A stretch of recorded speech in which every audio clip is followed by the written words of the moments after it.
It's a strange situation. It's like there's this poison chalice, and most of us drink from it every single day. First thing in the morning, take a nice big sip of poison. And then we wonder why we feel bad. And in this video, it's basically me suggesting, hey, maybe don't drink the poison.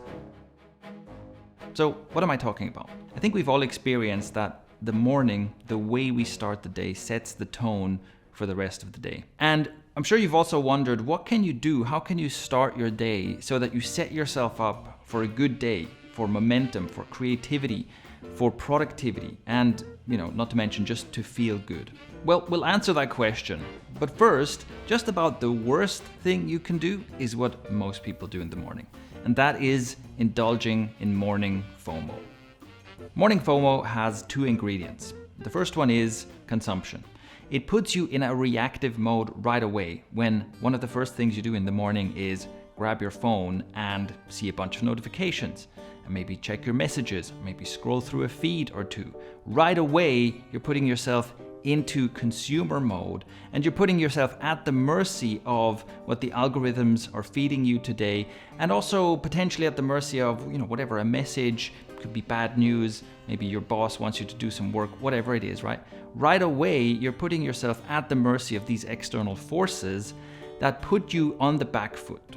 And this leads to the second ingredient of morning FOMO, which is feeling rushed and like you're already behind. So very early in the day, usually before you do anything significant, you already feel like you're behind, like you have to catch up, and everything you do in a rush. That can be caused by external messages, notifications, and so on, tugging at you and tugging at your attention.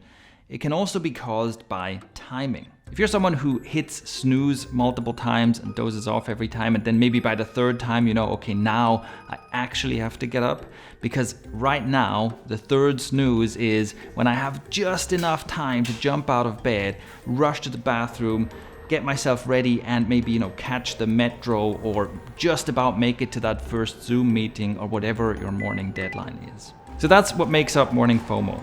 Immediately consuming and immediately feeling rushed. This is a consistently, reliably terrible way to start your day. But like I said, most of us do this. Now here's the good news.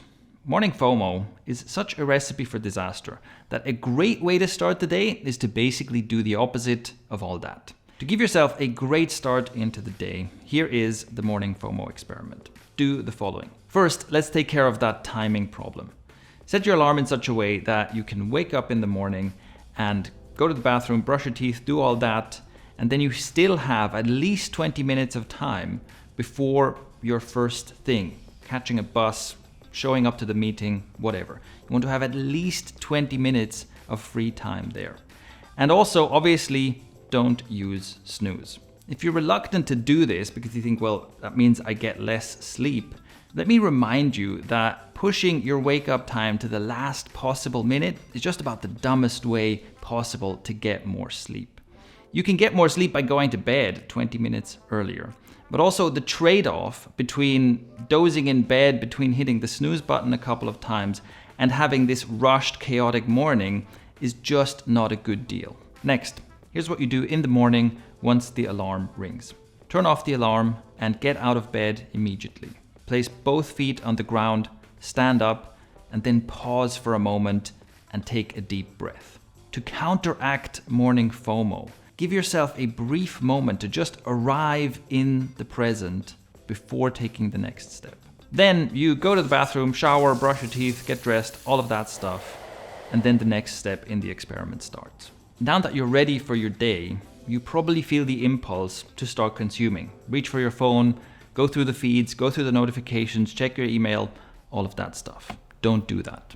Right now you have 20 minutes of free time, and the first thing to do is to become aware of that. And just do nothing for a moment. Maybe just look out the window while drinking a glass of water. Maybe just sit there and let your mind wander a bit. Maybe move your body a bit in any way that feels good, but not, following a workout program or doing a yoga routine while listening to an audiobook at double speed. Don't do any of that stuff that puts you in that rushed mode. The thing to pay attention to here is just being here, being in the present moment, and letting your body wake up and experiencing what that is like.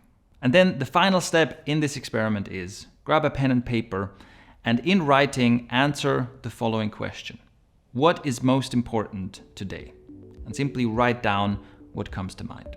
That's it. Follow these simple steps and you're basically doing the opposite of the morning FOMO routine that makes millions, if not billions of people's lives miserable every single day. Try this out and pay attention to your mental and emotional state. And also consider your answer to that question, what is most important today?